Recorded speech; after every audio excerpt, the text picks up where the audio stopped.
Estamos aqui reunidos em nome do Pai, do Filho e do Espírito Santo. Amém.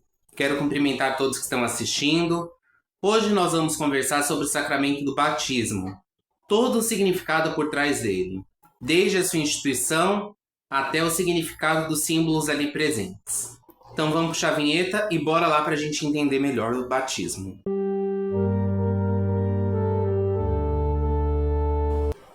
Bom, o batismo ele foi instituído por Jesus Cristo, que lembrem lá na Bíblia que tem passagens que ele pediu para batizar em nome do Pai, do Filho e do Espírito Santo. Ou seja, batismo não foi inventado.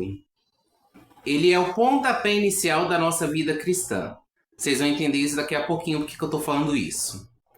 Sem esse sacramento, a gente não pode receber os outros, conforme está previsto lá no parágrafo 1213 do Catecismo. Por quê? Batismo, como eu falei, é a porta de entrada da nossa vida cristã. Como que a gente vai receber uma primeira Eucaristia, um crisma, se a gente não receber o básico, o principal, que é o batismo? Não tem como. Por isso a importância do batismo desde o começo, para que a gente possa trilhar a nossa vida de cristãos do jeito certo. O batismo ele foi instituído por Jesus Cristo, mas em Mateus 3, 13 ao 16 está escrito assim, ó. Da Galileia foi Jesus ao Jordão ter com João, a fim de ser batizado por ele. João recusava-se. Eu devo ser batizado por ti e tu vens a mim? Mas Jesus lhe respondeu, deixa por agora, pois convém que cumpramos a justiça completa. Então João cedeu. Depois que saiu, Jesus foi batizado e saiu logo da água. Eis que os céus se abriram e viu descer sobre ele, em forma de pomba, o Espírito Santo. Então, gente, a partir do batismo, nós recebemos o fogo do Espírito Santo, que tem outra passagem que João diz, aquele que vai vir depois de mim vos batizará com fogo, aquele que eu não sou digno nem de desamarrar a correia das sandálias. Ou seja, o batismo de João é diferente do batismo de Jesus, porque apesar de ter a água, igual tem no batismo da nossa Santa Igreja Católica, não era efetivo, digamos assim. Era uma prefiguração do que estava por vir. Por isso a diferença. Que o batismo de Jesus ele foi instituído depois disso, o batismo que a gente tem atualmente como sacramento. Ah, mas batismo é só para nós pecadores? Jesus não era pecador, por que ele foi se batizar? Gente, a gente tem que pensar assim. Jesus, ao assumir a nossa condição humana, ele se fez igual a nós em tudo, menos no pecado. Principalmente na necessidade do batismo.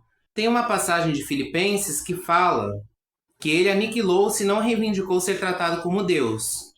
E esse aniquilamento também faz parte do batismo. Jesus quis fazer igual a nós até na necessidade de batismo, mesmo não precisando, porque ele é Deus. Deus não precisa de batismo, porque não é pecador. Então a gente já entendeu o que é o batismo.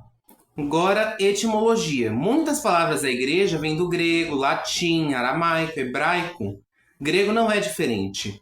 Vai aparecer na tela para vocês escrito. Ele vem do grego baptismos, que significa mergulhar ou emergir. Ou seja, a gente lembra lá do banho de imersão, mas também quando o padre joga a água na cabeça da pessoa. Eu vou explicar também daqui a pouquinho por que isso é importante. Tem uma música que, por sinal, eu gosto muito, que ela diz: banhados em Cristo somos uma nova criatura. As coisas antigas já se passaram, somos nascidos de novo. Isso vai trabalhar em conjunto com duas passagens muito conhecidas. A primeira, Romanos 6, 3 ao 4, que diz que com Jesus nós somos sepultados através do batismo. E João 3, 5, que diz que nascer da água e do Espírito. Através do batismo de Cristo, nós fechamos os olhos para a nossa condição pecadora. Isso não quer dizer que deixamos de ser pecadores, mas apaga a nossa mancha de pecado original, morrendo para o pecado, sendo sepultados para o pecado junto com Cristo e nascendo para Ele. Até aí tudo bem, entendemos também a etimologia, mas o batismo muda alguma coisa em nós? Claro, porque como eu já falei, parágrafo 1263 do Catecismo, ele vai prever a anulação dos nossos pecados anteriores antes do batismo, ou seja, mesmo que a gente tenha pecado mortalmente antes do batismo, a partir do momento que a gente for batizado, esses pecados somem. A mancha, a mácula de tudo que aconteceu antes do batismo, some. Mas isso não quer dizer que a gente está imune ao pecado. Se a gente pecar após o batismo, não tem jeito, precisa confessar. E também, gente, através do batismo nós recebemos a graça santificante e o novo nascimento que eu acabei de explicar naquela música do Banhados em Cristo e nos exemplos das passagens. Uma coisa muito importante, o parágrafo 1265 do Catecismo, ele vai dizer o seguinte: antes de nascermos, nós éramos apenas criaturas de Deus, antes de nascermos do batismo, eu estou dizendo. Aí depois do batismo, nós passamos a ser filhos adotivos de Deus. Por que adotivos? Isso aí vai trabalhar também com a questão do credo niceno-constantinopolitano, que é aquele credo mais solene, mais detalhista, digamos assim. Que tem uma parte que ele diz que Jesus é consubstancial ao Pai. Ou seja, é da mesma substância do Pai, provém do Pai. Nós, apesar de sermos criaturas divinas, não somos consubstanciais a Deus. Por isso, somos filhos adotivos, não somos filhos de sangue, digamos assim. Parágrafo 1267, ele vai dizer que a partir do momento do nosso batismo, como foi falado também lá por ele ser porta de entrada, nós somos incorporados na vida missionária de Jesus. Ou seja, passamos a pertencer ao seu corpo, que é a igreja. O batismo nos torna missionários e membros da igreja de Cristo Jesus. E como também no parágrafo 1272 ele vai falar que tem caráter indelével. O que é indelével?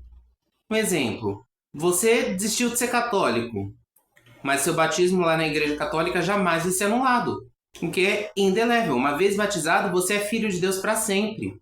Mas e agora, gente? A necessidade. O importante é ressaltar que todo mundo precisa do batismo. Foi falado que quem não nascer da água e do Espírito, infelizmente não entra no reino dos céus. Não tem como a gente não estar falando do batismo, porque água é Espírito. Lá nós somos batizados com a água, o físico, e o fogo do Espírito Santo. A partir do momento que somos batizados, o Espírito Santo vem sobre nós. As passagens de Atos 2,38, que no caso aqui quem está falando é Pedro, e mais para frente também Atos, mas 16, 31 ao 32, que fala Paulo, eles falam da basilaridade do batismo, ou seja, como ele é essencial para a nossa salvação e nossa vida cotidiana. E Paulo ele vai falar que o batismo ele obrigatoriamente está ligado à nossa fé. A nossa fé, ela começa a ser construída lá no batismo. Só que tem exceções. Não há necessidade de batizar, por exemplo, quando a gente chama de batismo de desejo e o batismo de sangue. O que é batismo de desejo? Vamos supor que o seu Renato, um senhor de 50 anos que não é batizado, estava com desejo de se batizar, estava fazendo catecumenato, que é a preparação para o batismo de adultos que não foram batizados, só que infelizmente seu Renato vinha a falecer. Não deu tempo de batizar. Ele não necessitaria do batismo, porque acredita-se que pelo desejo, pela preparação, se ele tivesse com retas intenções, ele recebeu a graça santificante do batismo. Portanto, ele não precisa se preocupar em ser condenado, porque ele estava em preparação. E o batismo de sangue? Vamos supor, um menino, vamos dar o nome desse menino de Joãozinho. Um menino jovem, que está vivendo numa região onde é proibido ser cristão. Lembrem que na época do Império Romano teve uma época que era proibido. E aí falaram, ou você renuncia a Jesus ou você morre. Ele não renuncia a Jesus, portanto é morto. E não era batizado. Mas ele tinha o desejo de se batizar, era empenhado nas coisas da igreja, próximo a Cristo, e foi assassinado. Entende-se que ele foi martirizado indo atrás do desejo de santidade. Portanto, também não precisa do batismo porque ele já recebeu a graça santificante. Aí tá bom. A gente entendeu que ele é necessário. Mas e aí? Quem pode batizar e quem pode receber? Parágrafo 1256 vai reiterar o que eu falei. Todos nós precisamos ser batizados. Todos. Sem exceção. Tirando, é claro, esses dois fatos que aconteceram aí por intervenções de morte. Mas é claro que eles também necessitariam do batismo. Receberam a graça santificante, que estavam se preparando, estavam desejando, mas infelizmente não deu tempo.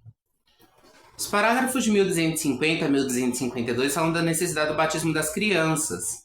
Como as crianças são muito pequenas para ter, digamos assim, um aprofundamento na fé, por isso a missão dos padrinhos, que os padrinhos têm que orientar as crianças na fé sim, elas precisam fazer o pós-catecumenato. Ou seja, é tipo que uma adesão de tudo que eles aprenderam antes do batismo. Deveriam, né? Que eram muito pequenos. Isso é a importância de batizar nas primeiras semanas, primeiros meses, por aí vai. Esse pós-catecumenato, gente, é o que a gente chama da catequese. E os parágrafos de 1231 a 1233 vão falar do catecumenato de adultos. O que é o catecumenato de adultos? É tipo uma catequese preparatória para aqueles que não são batizados, mas já têm uma idade mais avançada. Então tem que até 6 anos a criança não precisa de catequese de batismo. Passou de 6, só pode batizar fazendo catequese. Tudo bem, entendemos que todo mundo deve ser batizado, pode ser batizado, mas eis a questão, quem pode batizar? Os ministros ordenados, gente, bispo, padre, na igreja latina o diácono. Mas tá bom, vamos supor que a criança está internada no hospital à beira da morte. Não dá tempo do padre chegar. Nesse caso, qualquer pessoa pode batizar. Mas ela tem que estar com retas intenções e seguir 2 requisitos. Primeiro, água que atinja a cabeça. Já vou explicar o significado da água. E o segundo, a fórmula trinitária. Não é batizar só em nome de Deus Pai, em nome do Espírito Santo, em nome de Jesus. Não. Jesus falou batizar em nome do Pai, do Filho e do Espírito Santo. Então tem que jogar água na cabeça e dizer: fulano, eu te batizo em nome do Pai, do Filho e do Espírito Santo. Sem fórmula trinitária, desculpa, mas seu batismo não vai ser válido. Então, compromisso. O batismo não é só rito, é início das peregrinações, nos permite participar da vida de Cristo, seja da sacerdotal dele, da profética e da real. E o parágrafo 1166 diz que a gente recebe obrigações quando a gente é batizado, ou seja, a gente não pode viver na selvageria sendo batizados, até porque, apesar de anular nossa mancha de pecado original, cabe a nós o cuidado com os pecados, independente da gente ser batizado ou não. E agora, para finalizar, vamos explicar a mistagogia, ou seja, o significado dos símbolos que ali estão. Água, óleo, vela branca, veste branca, aliás, a vela e o círio. Vamos começar do círio e da vela. Eles representam a luz de Cristo que ali está sendo recebida. Ali a veste branca, o branco na liturgia, ele representa a pureza de alma. E exatamente, o batismo nos purifica, por isso também da água. A água a gente usa para se banhar, para lavar as mãos, ou seja, representa a limpeza e o renascimento para uma vida nova. Como também o óleo que impregna no peito e na testa da pessoa, representa o Espírito Santo que adentra na pessoa, consagrando-a. Então é isso, irmãos e irmãs, essa foi a nossa catequese sobre batismo. Espero de coração que tenham gostado. Comentem aí o que acharam da nossa nova identidade visual. Trocamos a foto de perfil do canal, a banner e também nossa vinheta. Como também vamos refazer mais alguns vídeos antigos que não estavam com boa qualidade, em que a gente possa estar oferecendo uma catequese cada dia melhor para cada um de vocês. Então, um abraço, queridos. Fico por aqui. Até nosso próximo vídeo, que vai ser só ano que vem. Desde já um feliz ano novo. Deus os abençoe.